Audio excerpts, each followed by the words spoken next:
These are my favorite sleepers for 2025 fantasy football drafts. When you get into like the 10th, 11th, 12th rounds, a lot of times in home leagues or casual leagues, nobody knows who to take in that range. So these guys this year, in my opinion, are my favorite shots to take. You can draft them, and obviously most of the guys in that range are going to get cut. These guys, I think, have a better chance than not of ending up on your roster long term, and so I think you should pick them up. But let's start with Ollie Gordon. And Ollie Gordon, I really haven't been high on from a prospect standpoint, as you know, in Dynasty Fantasy Football. And this is less of a talent play with Ollie Gordon and more of a situational play when you're looking at what has happened in Miami. First of all, the first 2 weeks of the preseason, we obviously really haven't seen a ton of Maye I, right?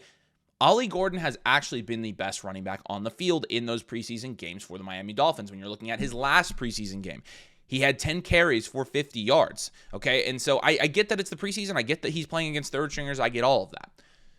But it was one thing to note that he was actually outplaying Jalen Wright against the same bad competition, where Jalen Wright in the red zone, I understand that the Miami Dolphins offensive line was not doing its job there, but Ollie Gordon still was producing a little bit better. And actually, when you're looking at this, it does make a little bit of sense with Jalen Wright. Jalen Wright is 5'10", 208 pounds, and Ollie Gordon's 6'2", 225. He's a little bit bigger. He could be the red zone back there no matter what. Obviously, we had projected Ollie Gordon to not be the backup running back there. We projected Jalen Wright. It looks like we're going to be wrong for a couple reasons. Number one, he's been outplayed by Ollie Gordon. But number two, now you look at Jalen Wright, where I don't actually know if we've heard anything about the injury. He walked off with a trainer, so he's injured. He's not even really going to be on the field right now.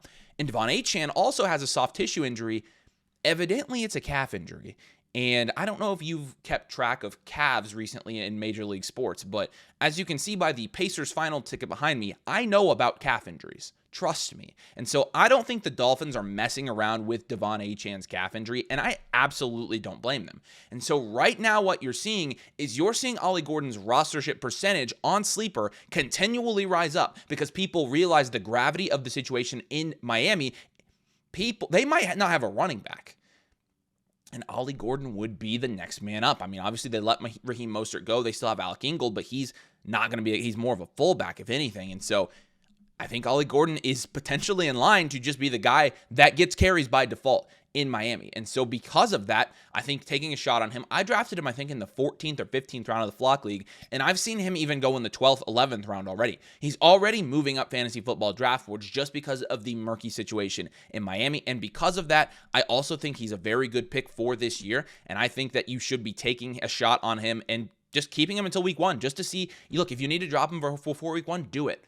But take a shot just to see what happens. All right, let's talk about Luther Burden. Luther Burden is somebody that hasn't gotten a ton of positive publicity throughout camp. I think Ben Johnson's been pretty vocal that he thinks Luther Burden should be doing more, expects more Luther Burden. He says Luther Burden's putting in the work, but he's not quite there yet. You know, you're hearing all of these things from the Bears on Luther Burden. But the Bears, keep in mind, did spend an early second-round pick on this guy. And yes, the Bears, obviously the number one reason that Luther Burden probably wouldn't pan out as a sleeper is because it's crowded there, right? You've got DJ Moore there already. You've got Rome Odunze there already. You've got Colston Loveland there already. Going based off of draft capital and team investment, Luther Burden is the fourth option there in Chicago. But he is on a good offense, a Ben Johnson offense, and he's more of a toolsy player where if you get him in space, he could make plays, and depending on how you use him, he could be fantasy productive. And so I can't really think of a better situation for a guy like Luther Burden, who is very scheme-dependent, who requires plays to be drawn up for him, than a Ben Johnson offense. I think that's probably the best possible situation. When you're thinking about his skill set in a Ben Johnson offense, my guess is Ben Johnson's going to find a way to use Luther Burden. Now, obviously, in terms of volume, I don't think he's a pure volume play because I don't think there's going to be enough volume to support 4 high-end fantasy assets. And Luther Burden right now is being drafted as such and treated as such in fantasy football. I got Luther Burden in my draft last night at the 11:09. And so he was one of my last picks in my fantasy football draft, my third to last fantasy football pick. But again, Luther Burden, from a talent perspective compared to the guys going around him, is a much more talented player. He's in a better situation than everybody going around him. And honestly, that's why I think he's one of the better dart throws in that range. And so Luther Burden is going to go a little bit higher in sharper leagues, but in casual leagues, I think you're going to get Luther Burden as the last player in your draft a lot of times, and getting him on your roster and just holding him there as long as you can while that Bears offense kind of figures itself out, I think is a good idea because, again, if for some reason, which is very possible, the Bears have big plans for Luther Burden this year, he could easily end up being a great sleeper. I've said I've taken him in drafts. I'll continue to take him, just keep him at the bottom of my bench and see what happens with him. Okay. This one's going to throw everybody off, but right now, obviously, I'm not putting Ja'Cory Krosky-Merritt on this video because I wouldn't say he's a sleeper. I mean, I've seen Ja'Cory Krosky-Merritt like last night in our draft. I mean, let me just look here. He went he went at the 902. It's not really a sleeper anymore. He would be the highest guy on this list if I listed him as a sleeper. I don't think he's flying under the radar at all. I mean, his name is Bill Krosky-Merritt. That is such a cool name. I think that alone is going to keep him at the top of the hype list. But here's the problem. Ja'Cory Krosky-Merritt hasn't even gotten first-team reps for his own team yet. Despite Brian Robinson potentially being a trade or drop candidate in that offense, it's actually been Chris Rodriguez, second-year guy out of Kentucky, that has gotten the first-team reps. And so Chris Rodriguez is actually going to be my sleeper because he's going 3 rounds behind Ja'Cory Krosky-Merritt, and he's the starter at the moment. You know, there's latest news on sleeper. Chris Rodriguez is the favorite for goal line work. That's what maybe Dan Quinn has been hinting at. It's obviously going to be a very heavy committee there. But my guess is that Chris Rodriguez is going to be involved in that rushing game at least a little bit. And Ja'Cory Krosky-Merritt as a prospect, as a talent, I do think is better. Obviously, you didn't see him play in his last year at Arizona due to a bunch of stupid eligibility stuff. But Chris Rodriguez, right now, you're getting him in the last round of your fantasy football drafts. And right now, it looks like he's going to get some work in that backfield.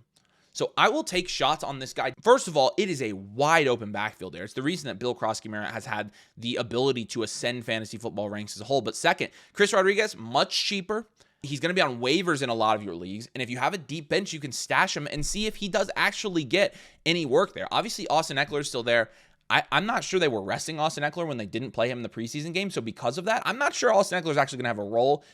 We will see. But in a wide open backfield, people are just assuming Ja'Cory Krosky-Merritt is going to get the job there. I agree that he's the most likely. I agree he's the best running back. I disagree that it's a sure thing at this point.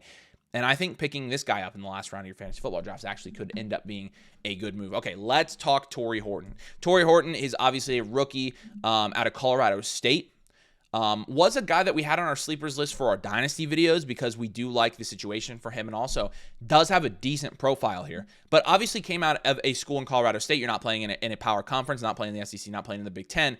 And so the main thing with Torrey Horton right now is actually not practicing. But when you're looking at the depth chart in Seattle for this team, it's JSN and Cooper Kupp. And then who is the wide receiver 3 there? Who is the starting wide receiver 3? It's probably Torrey Horton at this point. And if you've watched our videos, you know that we're out on Cooper Kupp. We don't think Cooper Kupp's going to be all that good this year. His route running last year wasn't great. He's been doing best in a slot type role where JSN has also been playing that role. So I think at best they're going to split the slot stuff. JSN has more of an ability to be a hybrid wide receiver and play outside and win routes outside. And so if we're out on Cooper Kupp, by default, there has to be a second pass catcher there. As much as I like Elijah Arroyo, I'm not expecting huge things from him this year. Look, Torrey Horton is wide open in terms of opportunity there in Seattle. You know, you can make the argument that the situation's not great with Sam Darnold. You know, you can make the argument that maybe he's not going to get enough volume, which I think is true. That's why you're drafting him in the last round of your fantasy football drafts. And so Torrey Horton, he's 6'2", 196 pounds. Again, it all depends on where they scheme him up. That's really what it is. And when you're looking at Torrey Horton's reception perception profile, it grades out extremely well. 71st percentile against man coverage, 62nd percentile against zone coverage, but 94th percentile against press coverage. And when you're looking at how he lined up in college, 78% of the time he was outside. He was on line for 55%, off at 44%, but he basically split time between X receiver and flanker. That's pretty much what this Seattle offense needs, if you ask me. And so if you're looking at Torrey Horton, you know, obviously very good on the out routes, very good on the dig routes and the comeback routes, things like that. I think he could easily have a role in this offense from day one. I think he's somebody that, even though he didn't get super high draft capital, has the talent to be in the route running profile to be a good player in the NFL. And really, since it's wide open there, I think there's going to be plenty of opportunity for him to break out. Again, you're getting him in the last round of your fantasy football draft, so why not take a shot on Torrey Horton this year? I think it's a decent shot. All right, biggest name on this list is going to be Drake Maye. Drake Maye, obviously not a sleeper from an NFL perspective, from a Dynasty Superflex perspective, from a Superflex League perspective, but in a 1QB league, if you are punting quarterback this year, I have no reason to fault you for taking Drake Maye as your number 1 quarterback in the 13th round or wherever you're getting him. And that's where he went last night in our draft, 13th round. And Drake Maye last year, when you were looking at a healthy Drake Maye / starting Drake Maye, you know, he actually did have some good games at the end of the year where you can point at and say, okay, he hit a stretch of 18, 14, 20, 18, and 18 points. If Drake Maye is in that 18 points per game area. He is grading out with pretty much all of the quarterbacks from rank like 5 through 10. I think that's worth taking a shot on, not to mention Drake Maye, of course, does have some rushing upside as well. Last year in 13 games, he had 54 rushing attempts for 420 yards and 2 touchdowns last year. That was in 13 games, okay?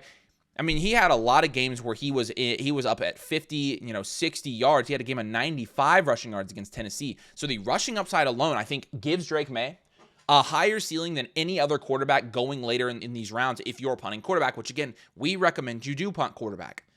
The offense is going to be much better there. Obviously, you have Mike Vrabel coming in, and he's a great coach, but they also surrounded him with a little bit of better weapons as well. You want to talk about TreVeyon Henderson, obviously going to be sharing that backfield with Ramondre Stevenson, but we're super high on TreVeyon. I think TreVeyon's going to make that offense a lot more versatile.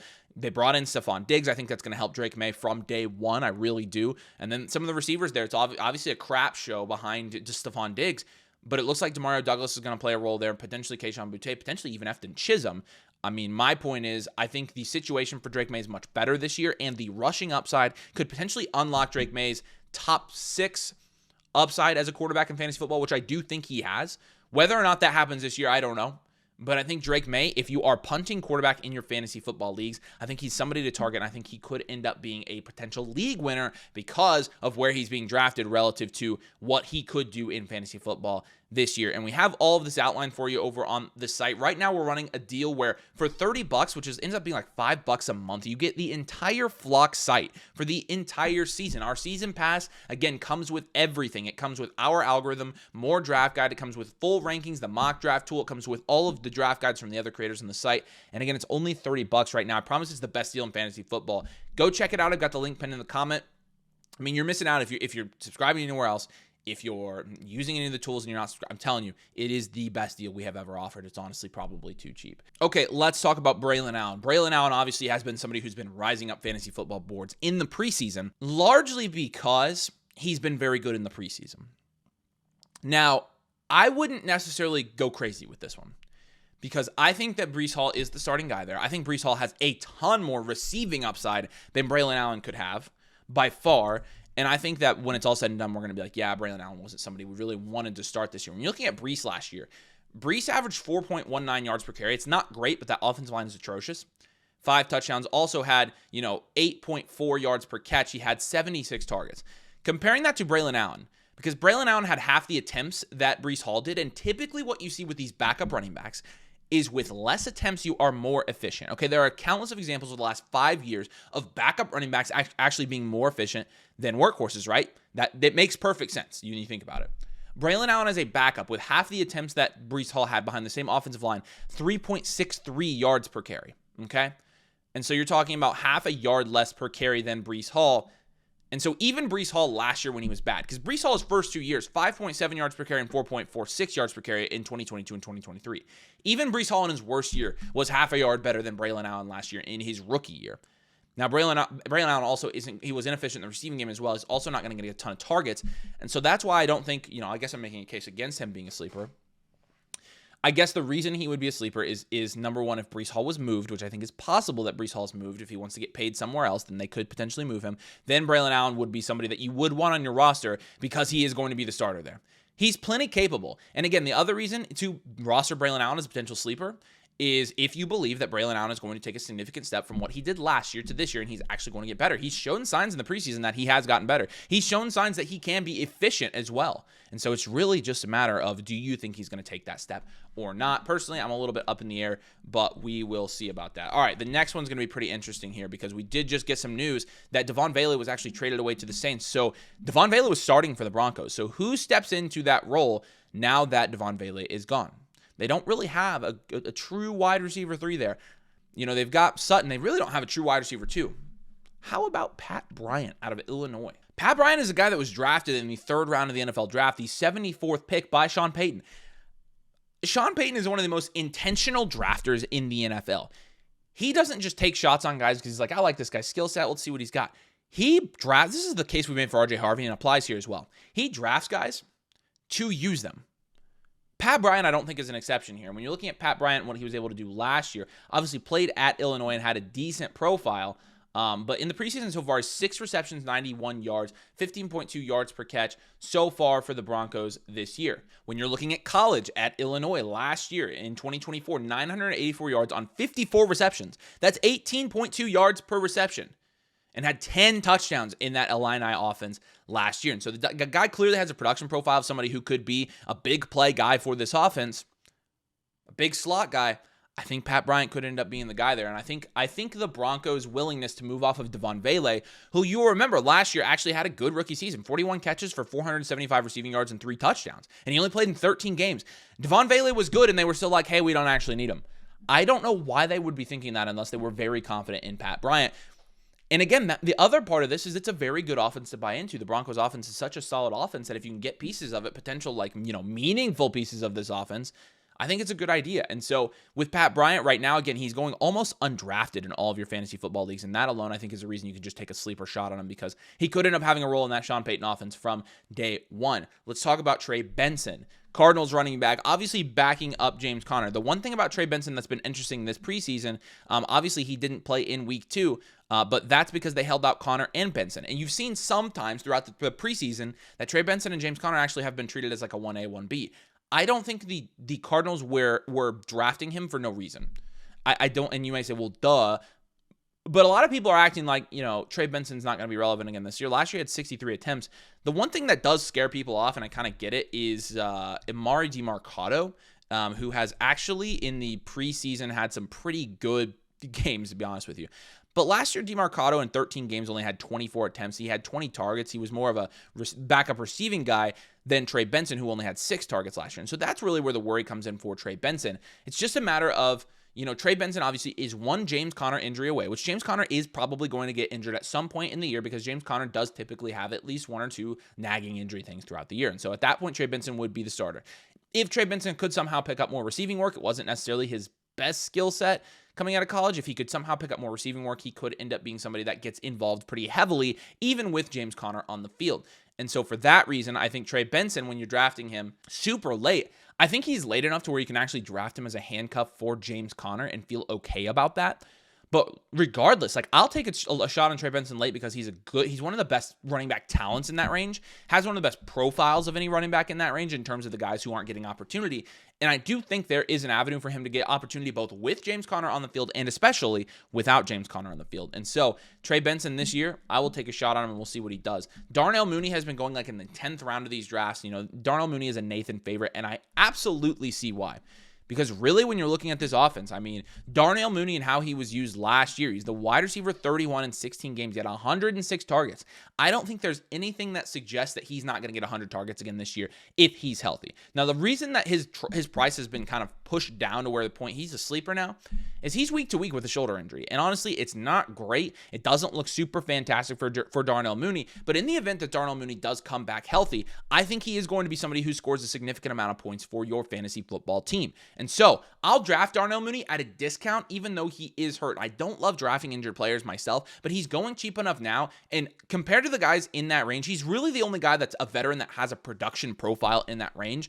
And that's usually a pretty good sign for these wide receivers. And so, they're saying week to week. They have not come out and said it was serious. My guess is he's going to be back on the field sometime soon. And when he is, again, I think from an option standpoint in that range, I don't think you're getting a ton of guys like Darnell Mooney that have the profile he does. And again, if he gets anywhere close to the target volume he got last year, he had 5 touchdowns last year as well. He had some games last year when you're looking. I remember him winning Badaki some games last year. 17 points, 31 points, 18 points, 19 points, 14 points, 20 points, 13 points.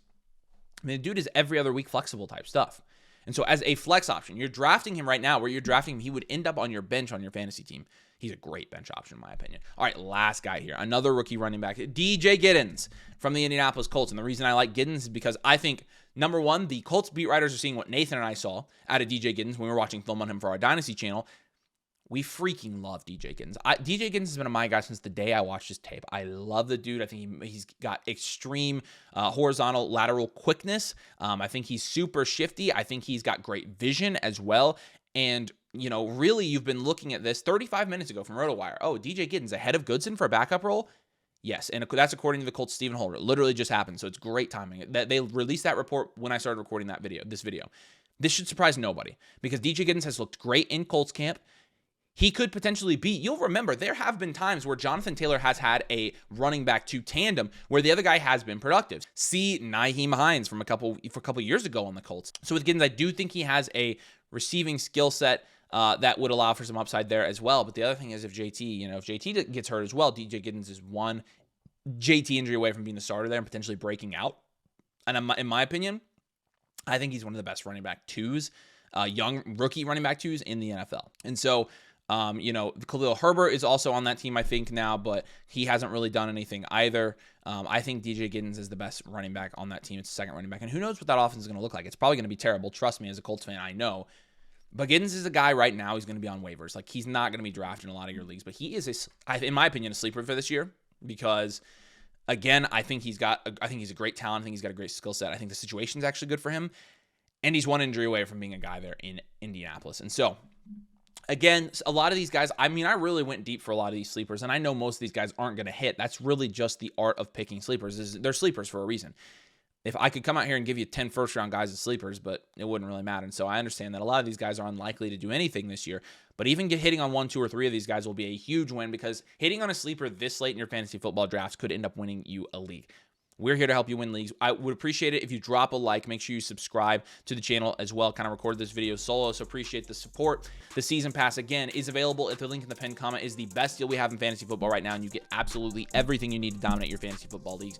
So check it out in the link in the pinned comment. But I appreciate you guys. Thank you so much for watching, and I'll see you later.